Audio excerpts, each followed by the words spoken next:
ஆமா 4 மணிக்கு போட்டு உயிரை வாங்கிட்டு இருக்க. போய் படுமா, 7 மணிக்கு எந்திரிச்சு அரைக்கலாம்.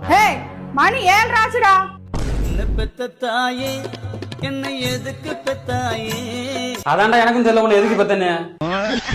பக்கத்து வீட்டு புள்ளை போய் பாரு. புள்ளைய பார்க்க சொல்ல செருப்பு பிஞ்சிடும். அந்த புள்ளையோட அண்ணன் போய் பாருடா. பால் ஒண்ணு எதுவும் வாங்கிருக்கியா? இப்ப நீ வாங்கிட்டு போடுவ. அப்படி ஓகேப்பா.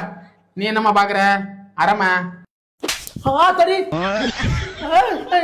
இந்தம்மா, இந்த அறை இல்லம்மா, அத அரமா. ஆகா, எப்படா இருந்திருக்க? நெட்டு முடிஞ்சு போச்சுண்ணே. ஹாட்ஸ்பாட் வேணும்ண்ணே.